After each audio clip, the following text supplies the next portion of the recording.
Welcome to what is hopefully the first of many news roundups here on Thomas's Weekly, a new feature on Civil War Talk. Today we have a few articles for you, some highlights from Civil War Talk, and some Civil War sports. And for our first story tonight, we go to the Courier-Journal of Louisville, Kentucky. This is an article about the possibility that reenacting may be in danger. They go on to say that some of the reenactments have lost like 30% of their reenactors over the last year. That I think they said they had 150 participants in their reenactment, and then that's down to 100 this year, and that they're really concerned that since the 150th anniversary events a few years ago, that reenacting is on the decline, and that the young people today are just not interested in the Civil War. It's definitely an interesting discussion, and we all expected, I think, a large drop-off after the 150th anniversary events, but this discussion in this article, definitely has some interesting questions about, what's going to happen once the years go by and the people that are currently doing it are no longer there. Who's going to go ahead and do it? It's definitely an interesting article. I expect, we may see more articles like this. I know on Facebook there's several discussions going on about how reenacting is changing, and some of the more hardcore reenactors are thriving, but yet some of the mainstream reenactors may be becoming less and less popular to the activity. So it's definitely an interesting discussion, definitely an article to check out. I'll have the link for this article in the description below. Here's an interesting story in Pennsylvania. This is actually a newspaper called the Mercury News. They're out of California, but the story itself, I think is an AP story, so you may find the similar or the exact same story in other newspapers as well. They're saying that there was a Civil War cache of gold that went from Wheeling, West Virginia to Washington, D.C. During the time period that the Battle of Gettysburg was fought, and that transport of gold was lost. It's either stolen or hidden somewhere in the mountains and forests of Pennsylvania. And this group of, I guess, treasure hunters found what they thought might be a hidden stash of some kind of precious metal underground, but because it was on state property, they wanted to find out from the government, if they would be allowed to dig, and I guess the FBI somehow got involved and actually dug up the spot where they believe this treasure cache might be, but they weren't allowed to see what the FBI did. And after the digging was done, the FBI brought them to this empty hole and said, well, here it is, there was nothing there, and sorry, what you were looking for just wasn't here. But at the same time, there are stories of ATVs delivering something to a bunch of black SUVs. Honestly, it sounds more like a fiction novel than an actual news story. But they're saying that the FBI stole or carted away all this gold or some other secret treasure they don't want anybody to know about. It's an interesting story. They got some pictures here of, the FBI vans and tents and stuff like that they set up when they did this digging project. I guess this was last winter, and now the story's become public, and it's kind of crazy. Definitely an interesting story. I'd check it out. There's probably other stories you can find on the internet about it as well, but this is definitely noteworthy. So you'll find the link in the description. And for our third story today, we're going to talk about a Civil War veteran who finally got his headstone after nearly 150 years, 151 years actually. Milton Airy, who happened to be a black Union soldier, was buried between his two brothers in a Pennsylvania cemetery. This comes from a newspaper called the Daily Item, which is a mid-Pennsylvania newspaper. I guess there was some confusion when the brothers were buried about how many brothers there were, and this Milton was mistaken for his brother William, and only 2 headstones were installed, so there's apparently 2 markers already there, but Milton was forgotten. But the cemetery showed that there were 3 burials of the Airy brothers. And so it was an interesting discussion here about the woman who went ahead and did the research and verified that they should all still be buried there, and that she found out their complete military service history, how the government agreed to send a headstone, and that the first one arrived cracked, and that she had to order a second one, and that it was finally installed. And I believe it was 11 a.m. this weekend on Saturday that this headstone was dedicated, and they did a like a full funeral service as if they would have done just like they would have done 150 years ago. So definitely an interesting story. And we got a good story here from Tate School in Knoxville, Tennessee, about some students who went ahead and had a Civil War day, and they had demonstrations about Civil War medicine, a Civil War cannon, and lots of other hands-on activities. So it's a good little story that you could check out. They have a video on there. We could take a look at that. Are you excited to see the cannon? Yes, I'm really hoping it makes a smoke ring. Well, let's see if it did. There you go. And you can go ahead and watch more of that on the links that I've included below.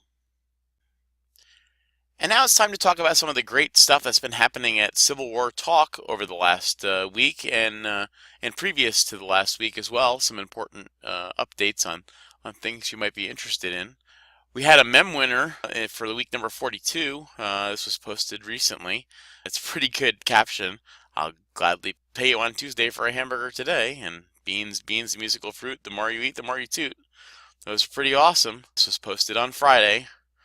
And if you're interested in helping to create our next mem, here's the caption for this week.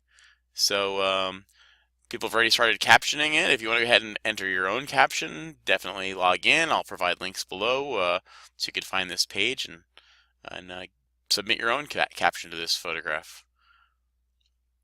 We also had a Photo of the Month winner announced. Roadhound 101 submitted this photograph. It's a real awesome photo.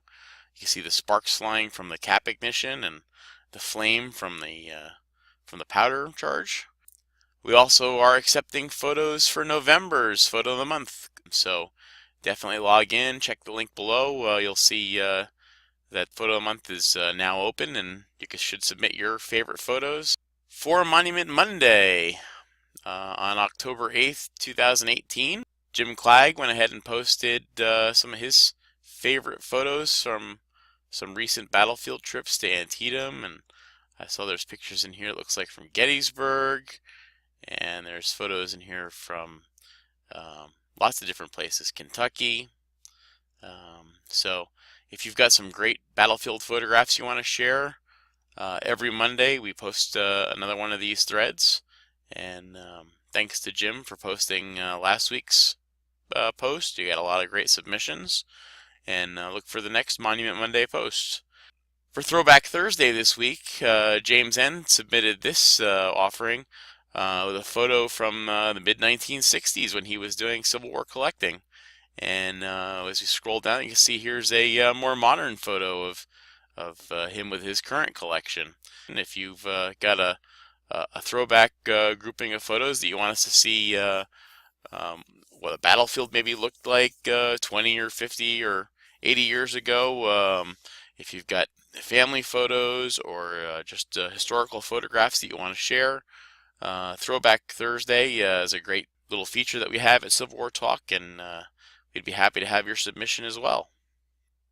And for the month of October, Ashley Mel has been selected as our newest member of the month. Congratulations to Ashley Mel. Staff members voted for Ashley to go ahead and receive this award, so congratulations to her.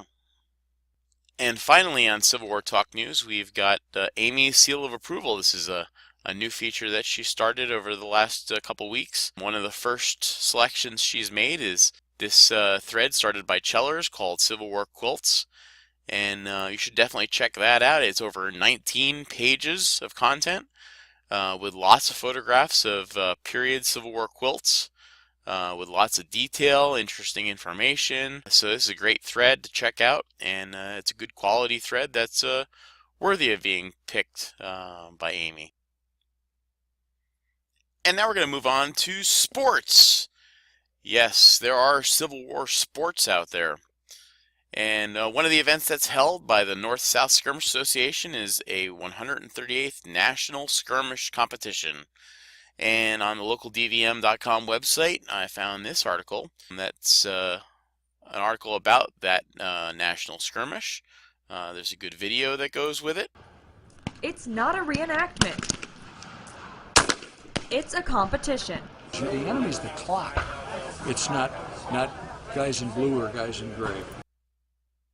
So the North-South Skirmish Association, it's an organization that I'm actually a member of myself.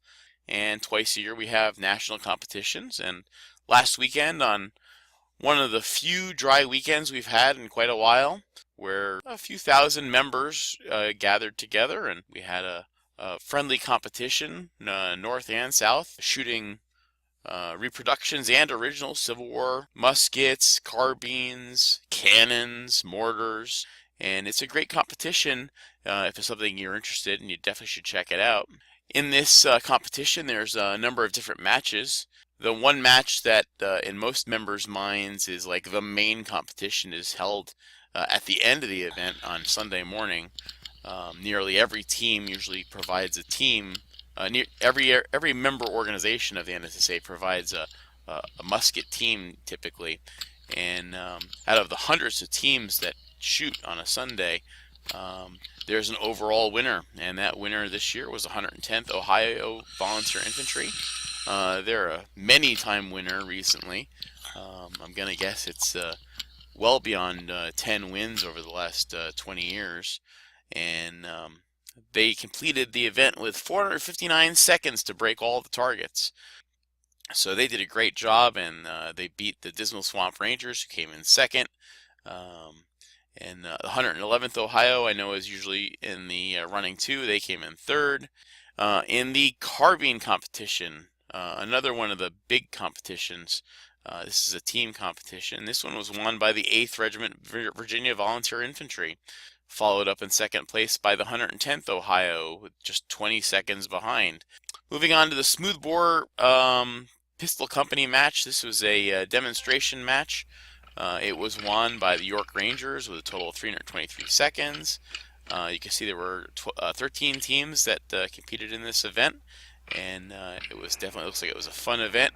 There was a smoothbore team match. That smoothbore team match was won by the Dismal Swamp Rangers with a time of 185 seconds, which is a really, really good score for smoothbores.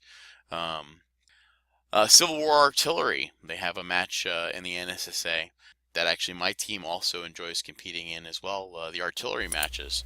So the smoothbore, 3rd Maryland Artillery, gun number 2, won that match. For the rifled guns, the 5th Virginia Volunteer Infantry won that match with a 54V. That's almost a perfect score. A 55V would be completely perfect, but they're just 1V short. But they got the full 50 points, which is awesome. And second place, First Valley Rangers also got a 50, so they were definitely in the hunt.